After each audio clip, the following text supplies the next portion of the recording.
Alhamdulillahi wa kafa, wa salatu wa salamu ala al-Mustafa.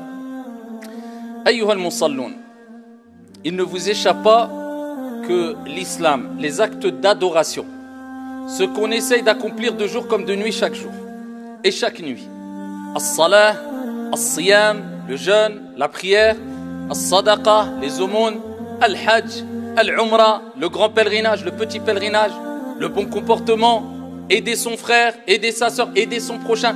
Toutes les actions qui sont demandées en islam ne sont pas une réussite en eux-mêmes.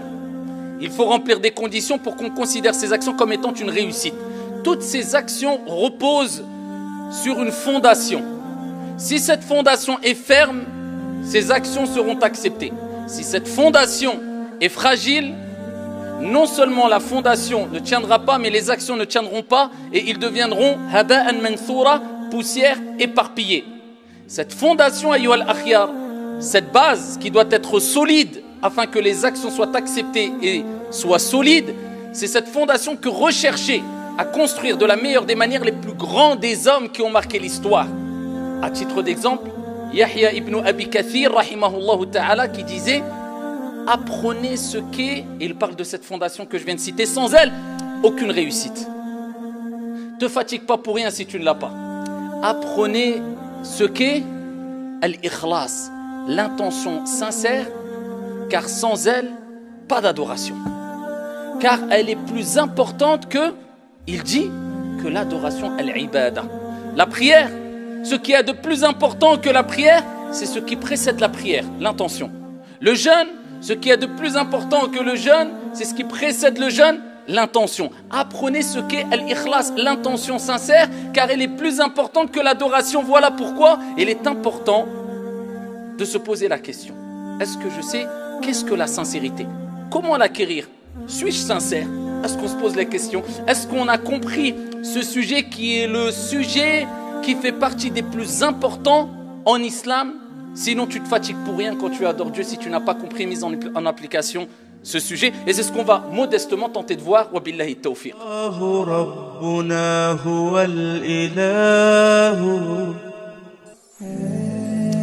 Il faut savoir que, comme j'ai dit précédemment, as-salah, c'est pas l'objectif unique à atteindre, faire la prière. C'est de vérifier si notre intention est bonne avant d'appliquer l'acte d'adoration et à titre d'exemple la prière. Donc si tu veux qu'une action soit acceptée, il n'y a pas le choix que de respecter deux conditions. Si tu ne respectes pas ces deux conditions, ton action est rejetée et ne sert à rien. Et là je parle dans un domaine spirituel, religieux bien sûr. La première des conditions, c'est ce qu'il y a de plus difficile à acquérir en islam. Certains pieux parmi ceux qui nous ont précédés disaient ce qui est le plus facile, c'est les actes d'adoration. Pour eux, c'était facile de faire le jeûne. Vous savez que pour eux, les grands hommes parmi les compagnons et ceux qui les ont suivis, c'était très facile pour eux de faire la prière de la nuit, surérogatoire, ce qui est difficile pour nous aujourd'hui. Les jeûnes surérogatoires, mais c'était très facile pour eux. Ils avaient une grande facilité. Et ils disaient, la difficulté qu'on rencontre n'est pas dans l'acte d'adoration, mais c'est dans l'intention qui précède l'acte d'adoration.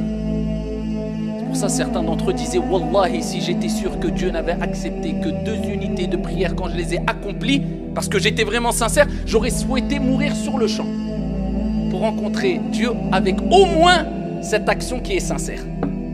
Al-ikhlas, ils avaient compris l'importance de la sincérité. Nous maintenant, malheureusement, illa man rahimallah, on se concentre quelquefois plus peut-être sur les actes d'adoration sans se préoccuper de l'intention qui précède l'acte d'adoration. Tout en rappelant une chose essentielle, il ne faut pas s'égarer. Bien sûr, le prophète sallallahu alayhi wa sallam a dit: innamal a'malu bi an-niyyat wa fi riwaya bin niyya. Les actions ne valent que par leur intention. Donc certains partent dans un excès en disant c'est le principal. Le principal, c'est l'action, c'est l'intention plutôt. Le principal, c'est l'intention. J'avais l'intention, donc peu importe si j'accomplis ou pas la prière, le jeûne, les bonnes actions, l'aide, l'entraide, etc. Non, moi c'est mon intention, ça ne suffit pas. Parce que, et ils utilisent ce hadith, les actions ne valent que par leur intention. Mais ce hadith est un argument contre ta fausse théorie. Parce que le prophète, alayhi salatu wa sallam, qu'est-ce qu'il dit? Les actions, il commence par les actions ou pas? Innamal a'mal. Donc, est-ce qu'il y a besoin des actions? Il y a besoin des actions. Donc, l'intention ne suffit pas. Les actions ne valent que par leur intention. le prophète te rappelle, l'action est impérative et importante, mais l'action ne sera validée que si l'intention qui précède cette action est bonne. Allah Jalla wa Ala dit dans le Coran, wal asr innal insana la fi khusr illa alladhina amanu wa amilu salihat. Par le temps, les gens courent à leur perte sauf ceux qui ont cru, donc la croyance qui réside dans le cœur, et on passe à l'action, wa amilu salihat, et qui accomplissent les œuvres salutaires. Donc on doit comprendre que on a besoin de l'intention et de l'action, et que la conformité dans l'action est demandée. C'est pour cela que les savants disent, pour qu'une action soit acceptée, il faut l'intention sincère et l'action qui soit conforme. Tu n'inventes pas une action, parce que la fin ne justifie pas les moyens en islam.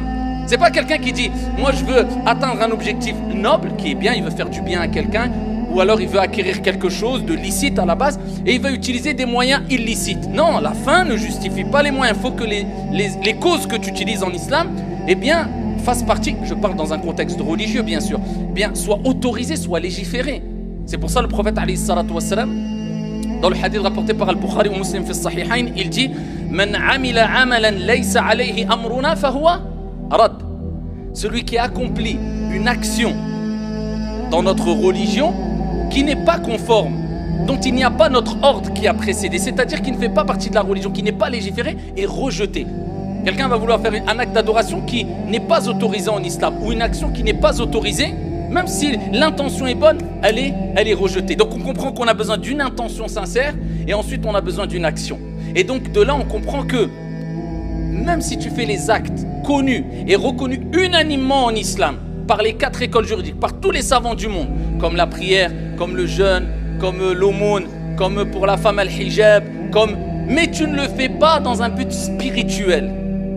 Tu ne le fais pas pour satisfaire Dieu, tu le fais pour te montrer, tu le fais pour suivre un mouvement, tu le fais pour te montrer devant les gens, tu le fais parce que c'est la mode, tu le fais parce que ça fait bien, ou même tu le fais parce qu'on t'a fait de la pression, on t'a forcé à prier, on t'a forcé à faire un acte d'adoration, par pression, tu ne l'as pas fait par conviction de manière apaisée. Eh bien à ce moment-là, ton action que tu vas accomplir, elle est rejetée, elle ne vaut rien. Parce que tu ne l'as pas fait pour Dieu, tu ne l'as pas fait pour satisfaire ton Seigneur Tabaraka wa Ta'ala. Voilà pourquoi il faut toujours se poser la question, suis-je sincère ou suis-je quelque part hypocrite, même si ce n'est pas de la grande hypocrisie. Et c'est pour ça, comme je vous ai dit, les grands hommes, ils craignaient énormément la mauvaise intention, énormément, ils se posaient toujours la question, est-ce que je suis sincère ou pas?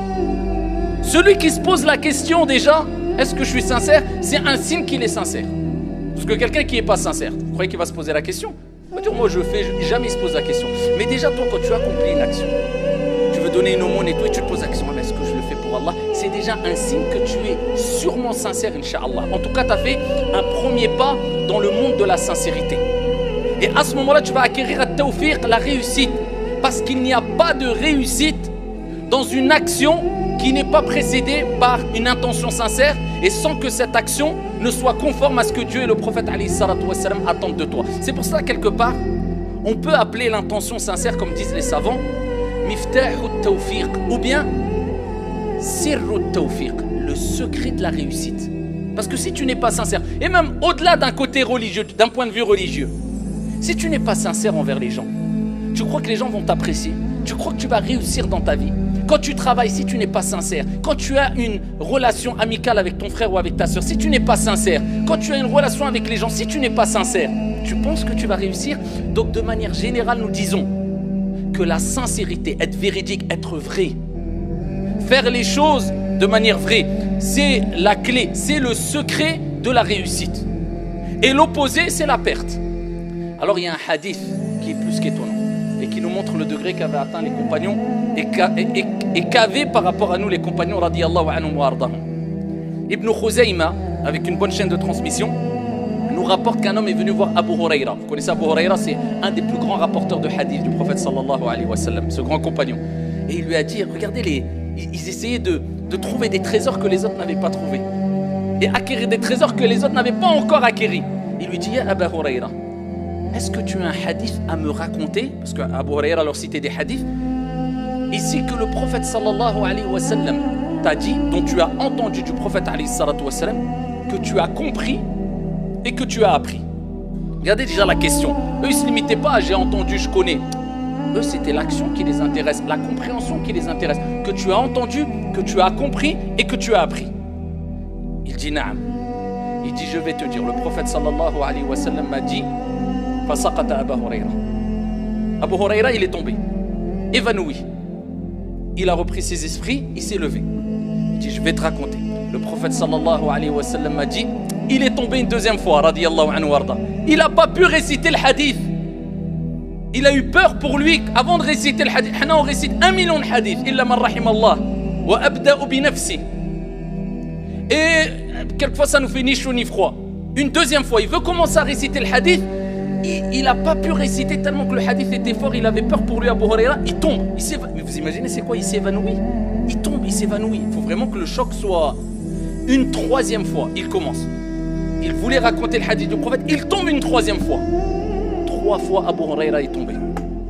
Et quand il se relève, c'est peut-être que dans ce hadith qu'on a entendu ça. Et ce hadith il touche quoi? Il concerne quoi? L'intention sincère. Al-ikhlasu lillahi azza wa jal. Allah jalla wa ala dit wa ma umiru illa liya'budu Allah mukhlisina lahu ad-din hunafa. Cependant, il ne leur a été commandé que d'adorer un Dieu unique en lui vouant un culte exclusif.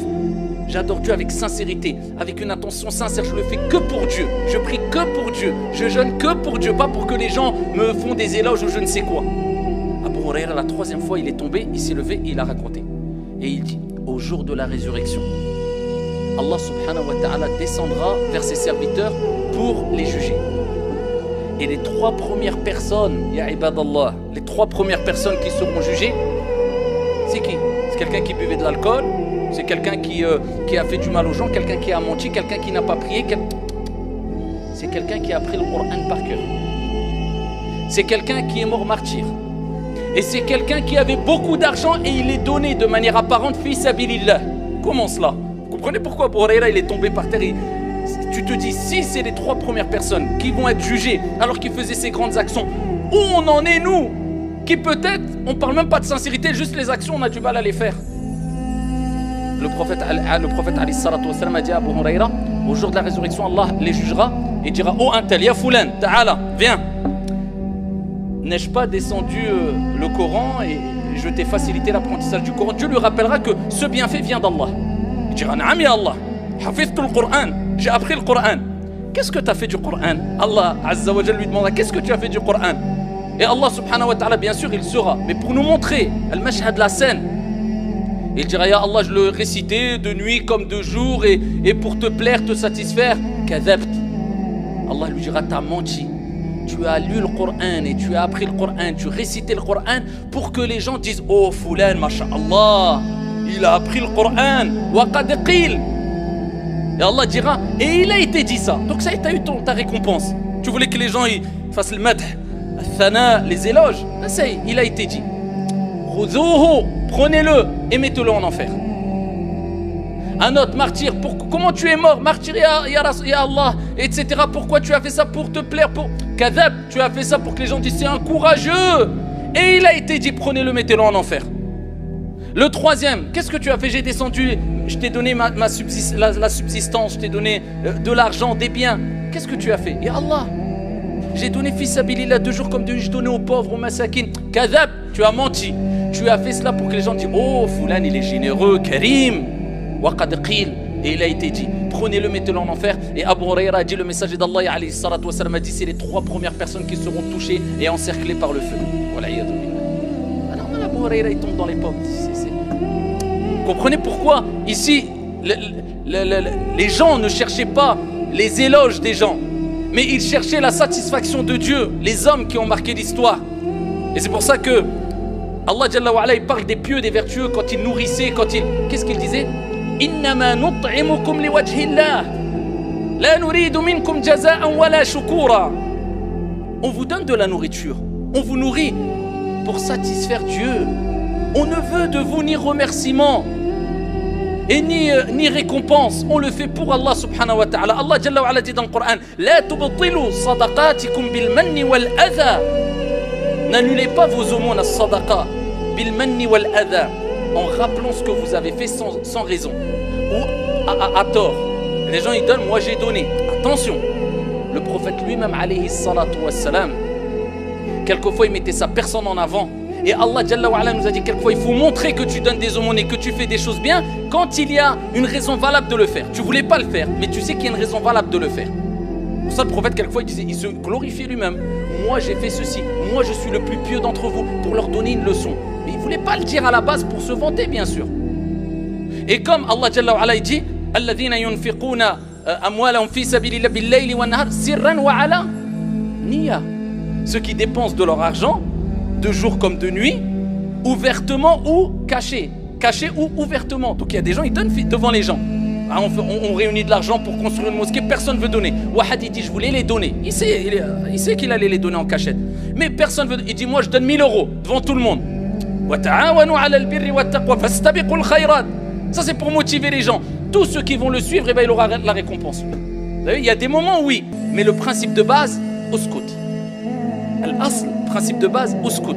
Ne cherche pas à être glorifié par les gens, à être vanté par les gens. Cherche à ce que Dieu t'élève. Et c'est pour ça, Al-Fudayl ibn Iyad, rahimahullah ta'ala, qu'est-ce qu'il disait? Man ahabba an yuzkar lam yuzkar wa man kariha an yuzkar dhukir. Radiyallahu anhu. Il dit celui qui aime, il cherche à être évoqué, qu'on parle de lui, on ne parlera jamais de lui. Et celui qui déteste, il essaye de faire tout pour pas qu'on lui fasse des éloges, qu'on parle de lui. Dhukir, on parlera de lui. Walimala, et pourquoi pas? As-Sahaba et ceux qui les ont suivis.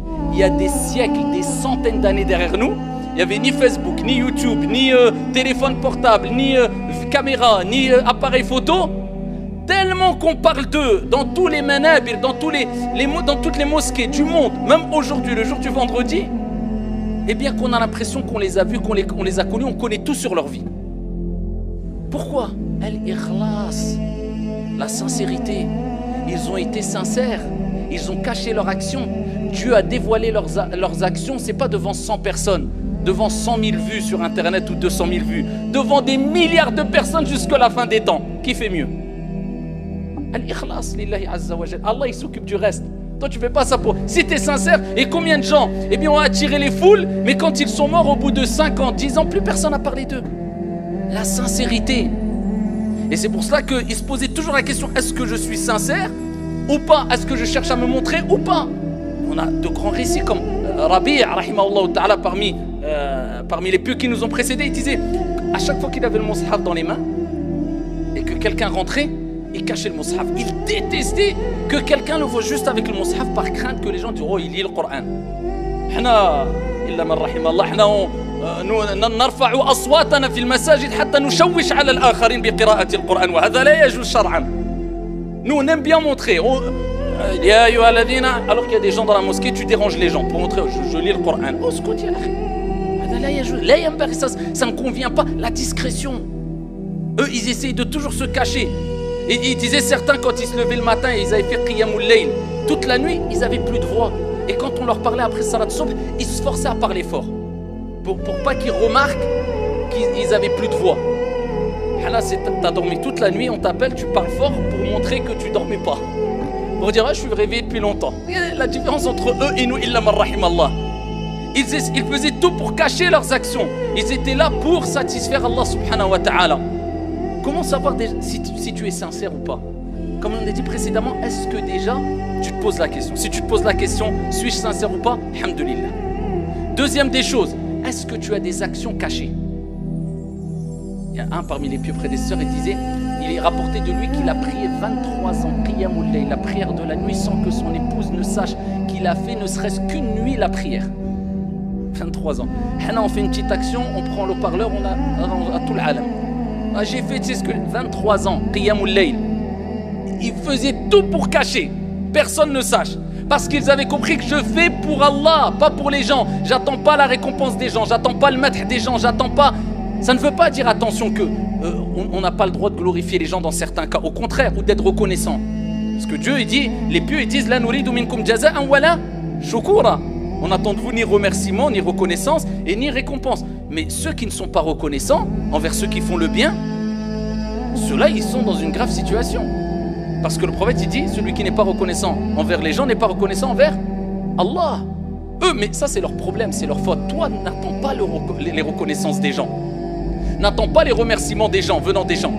Donc première des choses, pose-toi la question, est-ce que je suis sincère ou pas? C'est un signe de sincérité. Deuxième des choses, est-ce que tu caches des actions? Ou est-ce que tous tes actes d'adoration, c'est que devant les gens? Si tu te dis, moi je prie devant les gens, je fais des choses, mais moi je sais que quelquefois je fais le jeûne, personne n'est au courant.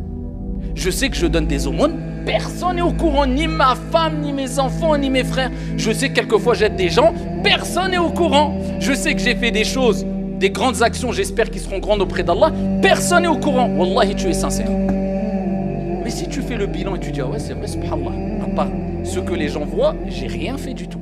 Et vous savez que dans un hadith rapporté par Al-Bukhari ou Muslim fi Sahihayn, le prophète sallallahu alayhi wa sallam a dit, écoutez bien, celui qui dit des belles paroles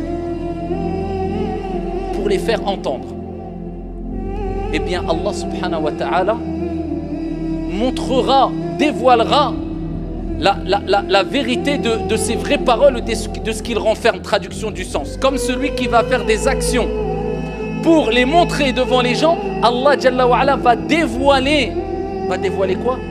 Va dévoiler ses mauvaises actions, le mal qu'il cache. Quand tu fais les choses, tu les fais pour Dieu, ne te donne pas une apparence que tu n'as pas vraiment, parce que Dieu te scandalisera un jour ou un autre.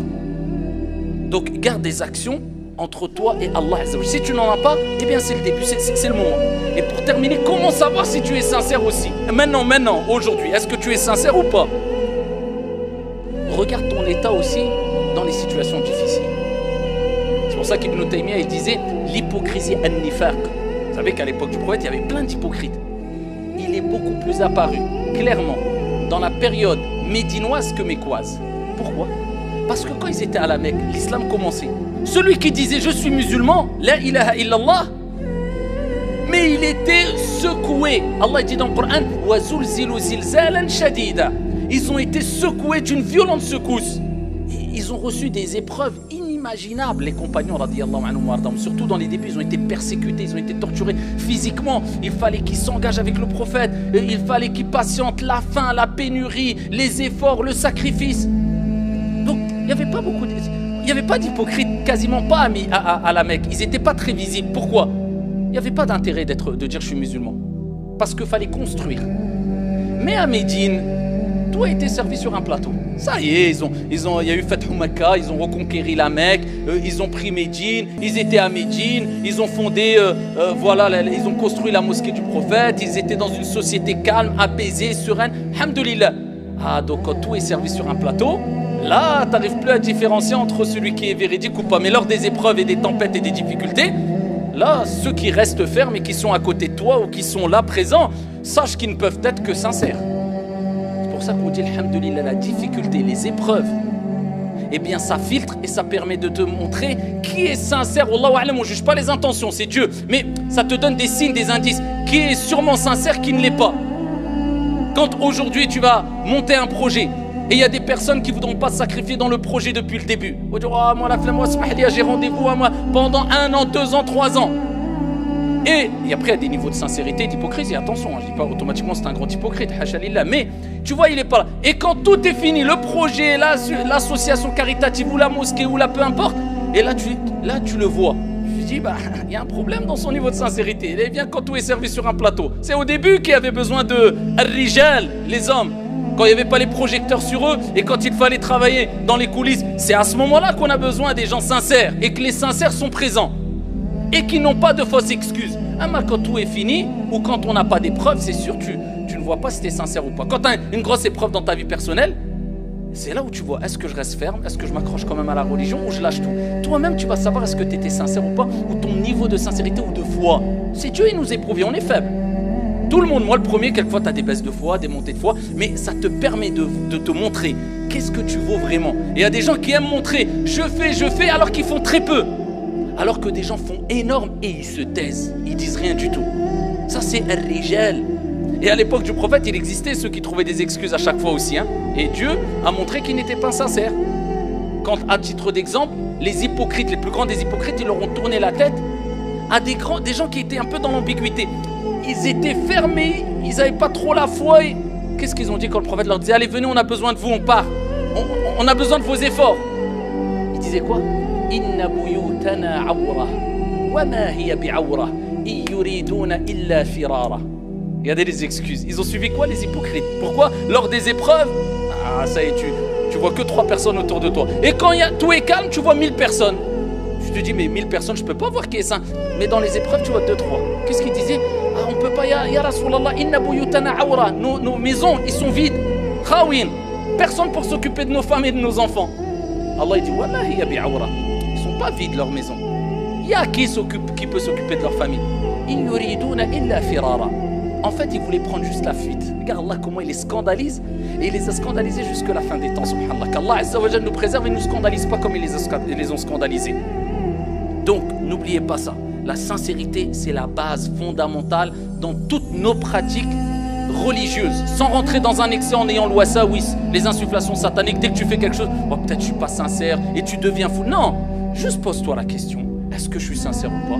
Dis-toi, si je peux le faire sans que les gens le voient, eh bien je le fais. S'il faut que les gens le voient, je le fais quand même. Et ici, regarde ton état quand il y a besoin vraiment d'être là dans les moments de difficulté. Est-ce que tu es présent ou pas? Qu'Allah Azza wa Jalla nous accorde à toutes et à tous al-ikhlas fil qawli wal amal. Hada wa sallu wa sallimu rahimahullah.